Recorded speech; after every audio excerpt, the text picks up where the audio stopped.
만나고 싶은 스님이나 제가자를 초대하는 단박 인터뷰 순서입니다. 세월호 참사 1주기를 맞아 불교계가 유가족들의 아픔을 위로하고 상처를 치유하기 위해 적극 나서고 있는데요. 노동운동가 출신의 제가불자로 세월호 인양 촉구 오체 투쟁에 참가하는 등 다양한 활동을 펼치고 있는 김명희 전 서울 지하철 노조위원장을 만나 세월호 참사 1년의 교훈과 과제에 대해 이야기를 들어봤습니다. 전경윤 보도국 교계문화부장이 만났습니다. 네, 안녕하십니까. 네. 예. 자, 오늘 좀 세월호 얘기를 좀 하겠습니다. 세월호 1년이 됐는데 네. 그동안 이제 이 김명희 전 위원장께서도 이 관심을 많이 가지시고 이 현장에서 항상 또 이 가족들하고도 함께 하면서 여러 가지 활동을 한 걸로 제가 알고 있습니다만은 이 실종자와 희생자 가족들 여전히 고통 속에서 지금 나날을 보내고 있습니다. 1년이 다 됐습니다만은 세월호 1주기를 이제 맞게 됐는데 개인적으로 어떤 심정을 갖고 계십니까?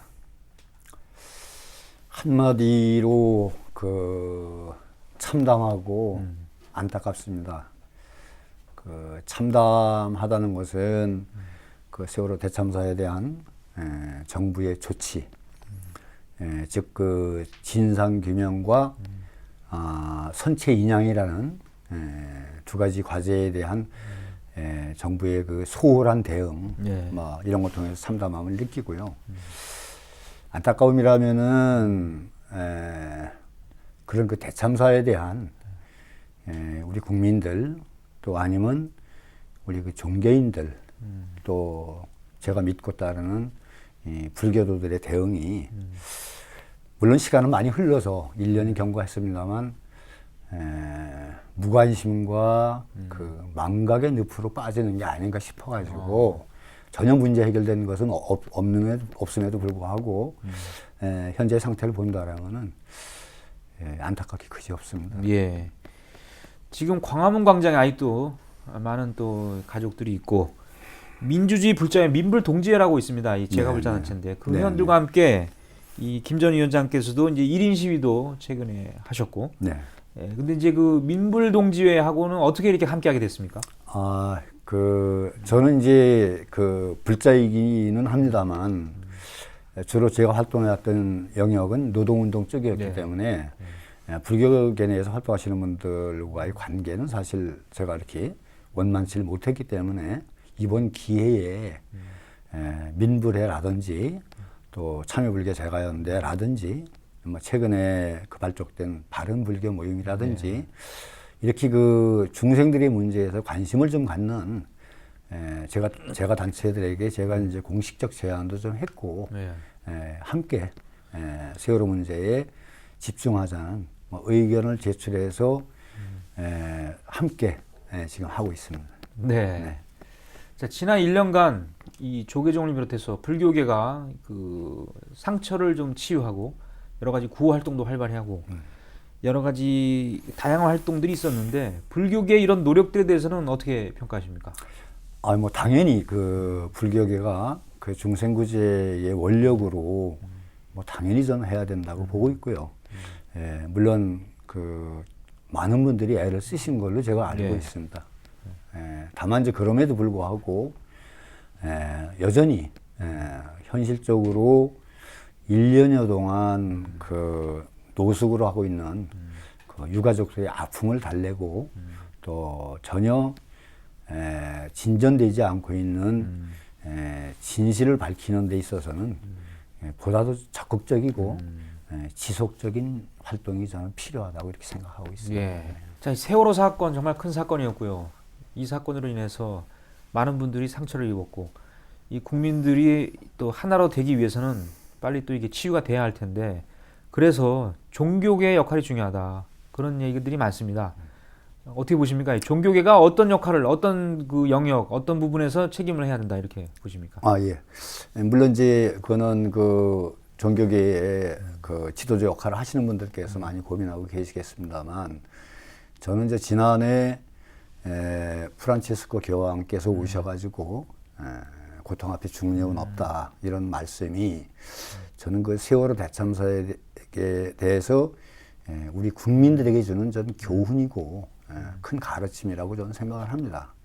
전 그 가르침은 결코 우리 부처님께서 우리들에게 주신 네.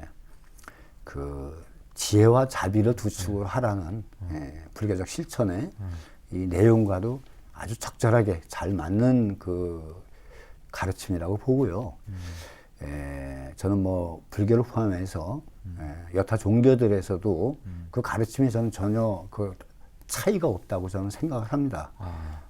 그럼에도 불구하고 지금 현재 세월호 광장에서의 현상을 본다라면은 각각 그 각기 종교 종단 내에 일부 대단히 그 이 부분적 이런 세력들에 의해서만 지속적인 활동이 이루어지지 거대 종단들의 종단 차원에서의 역할들은 대단히 한시적이고 또 좀 이벤트적인 막 그렇게 좀 뭐 부정적 측면으로 본다라면은 그런 식의 그 행사의 위주나 이런 점이 안타깝기 때문에 또 그래서 문제가 해결되려고 한다면 특히 그 사람 사랑을 기본으로 하는 종교 집단이 이 문제에 대해서 보다 좀 더 지속적인 활동이 절실하다 이렇게 생각하고 있습니다. 우리가 이제 세월호 사고가 하나의 계기가 돼서 우리 사회가 좀 바뀌어야 된다 이런 얘기들이 많습니다. 세월호 전과 후가 달라져야 된다. 그런 얘기들을 많이 하는데 그렇다면 우리가 이번 그 1주년을 맞아서 앞으로 우리 사회가 좀 더 나은 방향으로 가기 위해서는 우리 각자가 어떤 노력을 해야 한다고 보십니까?